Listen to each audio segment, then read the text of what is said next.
पूरे मेंशन में बम लगा दे। इनकी फटके हाथ में आनी चाहिए।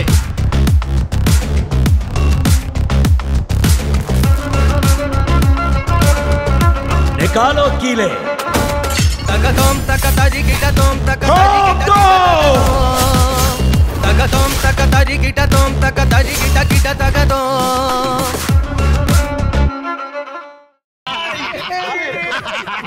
भाई বোনদের কি মিল দেখাচ্ছ? জামাই বাবু কতদিন পরে দেখা হলো। কেমন আছো? ভালো আছি পিসিমা। ভালো আছো? এটা তো হাঁটু, একটু নিচু হওয়া পা ছুতে পারবে। কি ব্যাপার তানিষ্কা, কোমরে ব্যথা নাকি? না না বিশ্ব, কোমরে কেন ব্যথা হবে? একদম ঠিক আছে। কোমরে ব্যথা কেন হবে? এই দেখো প্রণাম করেছে। আচ্ছা জামাই বাবু, এটা কিন্তু ঠিক হলো না। হ্যাঁ, আসার আগে তো একবার জানাতে হয়। কেন জানালে তুমি কি বারণ করে দিতে নাকি? এই দেখো, ছি ছি ছি ছি। আচ্ছা দিদি, তোমরা আসলে আমি যে কত খুশি হই সেটা কি আবার বলতে হবে?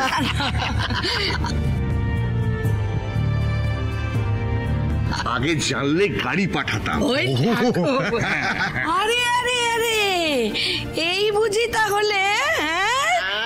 তুমি ঠিকই ধরেছো, ও হলো দিশা, আমাদের সৌম্যবাবুর স্ত্রী। প্রণাম করো। থাক দেখি। বাবা ও ইন্দু, তোমার বৌমা কিন্তু খুব লক্ষ্মীবন্ত, দেখে আমার চোখ একেবারে জুড়িয়ে গেল। সত্যি বলছি দাদা ভাই, আমি না ভাবতেই পারিনি তোর গার্লফ্রেন্ড জেনিয়া যখন তোকে ছেড়ে চলে গেল, তারপর তুই ভালোবেসে কাউকে এইভাবে বিয়ে করবি।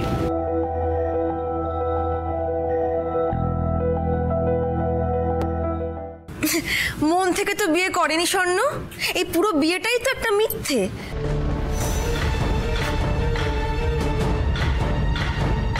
জানি জানি কিভাবে বিয়ে হয়েছে, কেন হয়েছে, সবটা আমি জানি। আর দিশা যে নিজেকে আজকে নির্দোষ প্রমাণ করেছে সে খবরও কিন্তু আমি জানি তানিষ্কা। আসলে আমরা সেকেলে লোক তো, বিয়ে মানে আমাদের কাছে হচ্ছে 7 জন্মের বন্ধন, ঈশ্বরের ইচ্ছে। রাধা মাধবের ইচ্ছে যখন সৌম্য আর দিশা এক হয়েছে, তখন এ বিয়ে কিন্তু একেবারেই মিথ্যে নয়। হ্যাঁ, ওরা ঈশ্বরের আশীর্বাদ ধন্য।